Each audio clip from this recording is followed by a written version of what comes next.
प्रणाम लंकेश्वर। मैंने तुम्हें पहचाना नहीं। मैं आपको इस कारागार से मुक्त कराने आया हूं। तुमसे पहले भी 3 व्यक्ति यही योजना लेकर आए थे, किंतु मैंने आपने उनके साथ जाना स्वीकार नहीं किया। हाँ, क्योंकि मैं भगोड़ा नहीं हूं। शंभो शंभो। लंकेश्वर, मैं आपको भागने का परामर्श नहीं दे रहा हूं। मैं आपको यहां से ले जाने के लिए आया हूं। ये सारे सुरक्षा अधिकारी जो इस कारागार की सुरक्षा कर रहे थे, मारे जा चुके हैं। अब आप यहां से एक विजेता की भांति जा सकते हैं। इसका अर्थ यह हुआ कि तुमने अपनी सेना के साथ इस कारागार पर आक्रमण किया है। मैं स्वयं ही अपनी सेना हूं लंकापति। मुझे सहस्र अर्जुन की कही हुई किसी बात का ध्यान आ रहा है। तुम हो कौन? आप जिसके भक्त हैं, मैं उन्हीं का शिष्य हूं। मेरा नाम राम। राम? हाँ लंकापति रावण, राम, ऋषि जमदग्नि का पुत्र, जिसे उसके गुरु ने परशुराम बना दिया।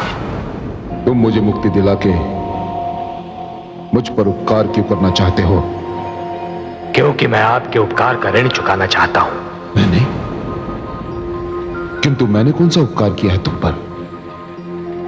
मेरे गुरु शिव शंकर ने मुझे आदेश दिया है लंकापति कि यदि मैं आपको इस कारागार से मुक्त करा दूं, तो वो मेरी ओर से उनकी आधी गुरु दक्षिणा होगी।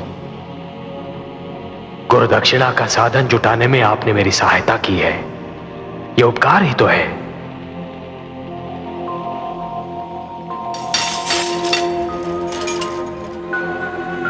मेरी बात मानकर आप मुझ पर उपकार ही तो करेंगे।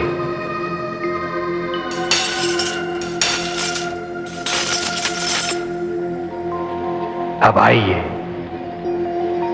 इस चार दीवारी के बाहर स्वतंत्रता आपकी प्रतीक्षा कर रही है।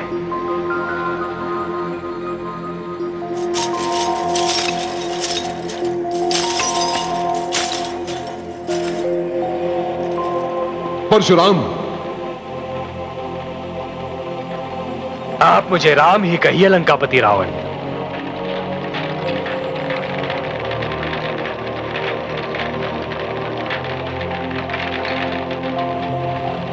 राम, इस समय स्वतंत्रता के बदले कुछ भी देने की स्थिति में नहीं हूं मैं, किंतु तुम किसी भी समय कोई भी वस्तु मुझसे मांग सकते हो। इसका अधिकार मैं तुम्हें देता हूं। मुझे किसी भी वस्तु की आवश्यकता नहीं है लंकेश्वर। हाँ, एक बात अवश्य कहना चाहता हूं। क्या कहना चाहते हो? आपने कारागार में एक लंबी अवधि बिताई है। आपको यह ज्ञात हो चुका है कि एक बंदी का जीवन कितना अपमानजनक और कष्टदायी होता है। जान चुका हूं, भली भांति जान चुका हूं मैं। तो फिर अपने राज्य में किसी भी बंदी का अपमान मत कीजिए, किसी भी बंदी को कष्ट न दीजिए। बस यही मेरी कामना है। मैं तुम्हें वचन देता हूं राम, कि बंदियों के साथ उनके वर्ग और श्रेणी के अनुसार ही व्यवहार करूंगा। मैं वचन देता हूं। राम, तुम्हारा धनुष बहुत सुंदर है। यह मेरे गुरु शिव शंकर का उपहार है लंकापति। मैं सदैव इसका सम्मान करूंगा।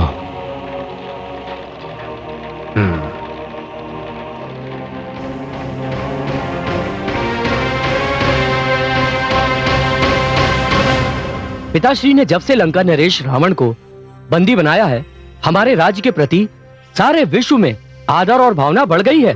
कोई कल्पना नहीं कर सकता था कि पिताश्री रावण जैसे शक्तिशाली सम्राट को चूहे की भांति पकड़कर पिंजरे में बंद कर सकते हैं। और तो और इस घटना के उपरांत चारों ओर से हमें मैत्री के संदेश मिलने लगे हैं। परंतु आश्चर्य मुझे इस बात का है कि लंका वालों ने अपने नरेश को मुक्ति दिलाने का प्रयास क्यों नहीं किया। हो सकता है कि वे प्रसन्न हो कि ऐसे मूर्ख और अभिमानी राजा से उन्हें मुक्ति मिल गई है। मन ही मन वे हमारे पिताश्री का आभार प्रकट कर रहे हो।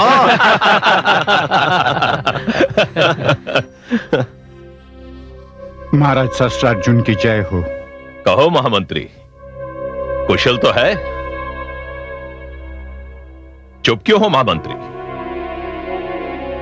महाराज, लंकापति रावण कारागार से भाग निकलने में सफल हो गया। क्या? कैसे? भोर भये जब प्रातःकाल के पारी वाले संतरी कारागार पहुंचे तो क्या हुआ? रावण कारागार में नहीं था। और वो संतरी, वो कहां मर गए थे? वो सत्य ही मर चुके थे। कारागार में उपस्थित समस्त सैनिक मारे जा चुके थे। तो इसका अर्थ यह हुआ कि रावण की सेना की एक टुकड़ी ने कारागार पर आक्रमण करके रावण को छुड़ा दिया। महाराज, एक घायल बंदी ने बताया कि किसी सेना की टुकड़ी ने आक्रमण नहीं किया था। तो फिर?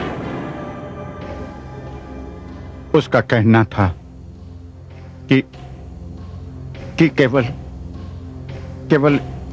चुप क्यों हो गए? उसने बताया कि केवल एक नवयुवक ने कारागार में घुसकर सबको मार भी डाला और रावण को छुड़ा भी ले गया। केवल एक नवयुवक? एक नवयुवक? अर्थात परशुराम?